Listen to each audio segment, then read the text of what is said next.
चलिए आगे बढ़ जाते हैं, बात प्रयागराज की करेंगे। मस्जिद के ध्वस्तीकरण से जुड़ी बड़ी खबर बताते चले। संभल में मस्जिद तोड़ने के खिलाफ याचिका का जो मामला है उसके बारे में अपडेट बता रहे हैं आपको। इलाहाबाद हाईकोर्ट से मुस्लिम पक्ष को बड़ा झटका लगा है। हाईकोर्ट से मुस्लिम पक्ष को किसी भी तरह की कोई राहत नहीं मिली है। तालाब और सरकारी जमीन पर बनी मस्जिद का ये मामला है। कोर्ट ने इस आदेश के साथ याचिका को खारिज कर दिया है। हाईकोर्ट में लगातार आज दूसरे दिन छुट्टी के दिन अर्जेंट बेंच बैठी और मामले की सुनवाई की गई। मस्जिद कमेटी की ओर से जमीन से जुड़े दस्तावेज पेश किए गए। हाईकोर्ट ने कल की सुनवाई में मस्जिद की जमीन से जुड़े दस्तावेज मांगे थे। याचिका अधिवक्ता अरविंद कुमार त्रिपाठी के मुताबिक कोर्ट की हस्तक्षेप के बाद उन्हें ध्वस्तीकरण का आदेश भी मिला है। बगैर ध्वस्तीकरण आदेश दिए मस्जिद के ध्वस्तीकरण की कार्रवाई की जा रही थी। रावा बुजुर्ग में एक मस्जिद है जो कि डिमोलिश किए जाने के लिए गवर्नमेंट के द्वारा आदेश किया गया था। सबसे दुर्भाग्यपूर्ण स्थिति ये थी कि ये छुट्टी के दौरान किया गया था, दशहरा के दिन किया गया था और ऐसी अवस्था में हाई कोर्ट में हमें चैप्टर 5 रूल 11 के तहत अर्जेंट एप्लीकेशन देना पड़ा और पूरी रात 15 घंटे इस हाई कोर्ट के कैंपस में केस की तैयारी, सुनवाई, रिपोर्टिंग आदि की होती रही। फिर पहली हियरिंग कल सुबह हुई। ऑनरेबल कोर्ट ने यह ऑब्जर्व किया कि इम्प्यून्ड आर्डर जिस आदेश से मस्जिद तोड़ी जा रही थी वो आदेश ही हम लोगों को नहीं दिया गया था, बिना आदेश दिए हुए किया गया था।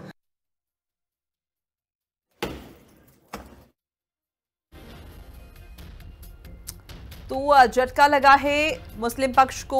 संभल में मस्जिद तोड़ने के खिलाफ जो याचिका दायर की गई थी इलाहाबाद हाईकोर्ट में, उस पर अर्जेंट बेंच तो बैठी लेकिन किसी भी तरह की राहत नहीं मिली है। ध्वस्तीकरण पर रोक से हाईकोर्ट ने पूरे तरीके से इनकार कर दिया है। तालाब की जमीन पर मस्जिद बनाने का आरोप लगा है मुस्लिम पक्ष पर, जिसके लिए प्रशासन ने नोटिस जारी किया और अभी यहाँ पर तोड़ने की कार्रवाई जो जारी है।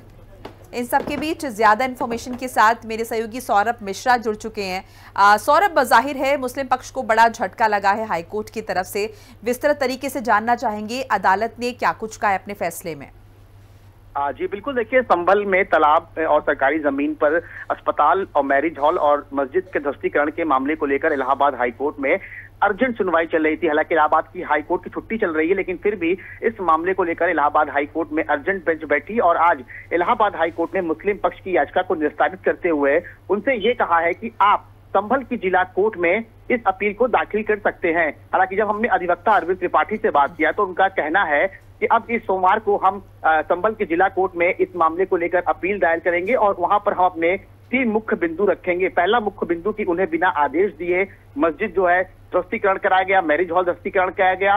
दूसरा बिंदु ये रहेगा कि उनके पास ऐसा अभी कोई आदेश वहां से नहीं आया था कि आखिर मस्जिद को कैसे ध्वस्तीकरण किया गया, 2 अक्टूबर के दिन छुट्टी के दिन यहाँ पर कैसे बुलडोजर पहुंचा। तो ये 3 जो मुख्य बिंदु है वो वहां पर रखे जाएंगे। हालांकि इस मामले की सुनवाई इलाहाबाद हाईकोर्ट ने कल भी किया था और इलाहाबाद हाईकोर्ट ने कल भी मुस्लिम पक्ष को किसी भी प्रकार की अंतरिम राहत नहीं दिया था और मुस्लिम पक्ष से ये कहा था कि आप मस्जिद पक्ष के दस्तावेज भी यहाँ पर जो है वो दाखिल करें। हालांकि आज मुस्लिम पक्ष ने मस्जिद पक्ष के दस्तावेज भी दाखिल किए हैं, लेकिन आज इलाहाबाद हाईकोर्ट ने मुस्लिम पक्ष की याचिका को निस्तारित करते हुए उन्हें ये आदेश दिया है कि वो अब संभल की जिला कोर्ट में जाकर इस मामले की अपील को दाखिल कर सकते हैं। तो अब कुल मिलाकर अब संभल की जो डिस्ट्रिक्ट कोर्ट है वहां पर इस मामले को लेकर अब सोमवार को मुस्लिम पक्ष की तरफ से अपील दाखिल की जाएगी। बिल्कुल सौरभ, एक संक्षेप में ये भी समझना चाहेंगे फिलहाल जो तोड़ने की कार्रवाई थी वो अभी नहीं होगी। बिल्कुल, देखिए जिस तरह से अगर हम बात करें तो जो अधिवक्ता कह रहे हैं उसके हिसाब से उन्होंने कहा है कि अब हमें जो ऑर्डर मिला है उसके चलते वहां पर मस्जिद पर जो बुलडोजर चल रहा है उस पर रोक लग सकती है। लेकिन अगर इलाहाबाद हाईकोर्ट ने उनकी जो याचिका को डिस्पोज किया होता तो उन्हें वहां से अंतरिम राहत मिलती। लेकिन कुल मिलाकर अगर हम बात करें तो हो सकता है कि जो हमारे पास जो खबर आ रही है कि अभी वहां पर ध्वस्तीकरण की कार्रवाई ना रुके, क्योंकि सोमवार को ये मुस्लिम पक्ष जो है वो जाकर संभल के जिला कोर्ट में अपील दाखिल करेगा। उसके बाद संभल जिला कोर्ट ये तय करेगी कि आखिर मस्जिद की ध्वस्तीकरण वहां पर रुकनी चाहिए कि नहीं रुकनी चाहिए। चलिए, बहुत बहुत शुक्रिया सौरभ मिश्रा आपका तमाम जानकारी बातचीत के लिए।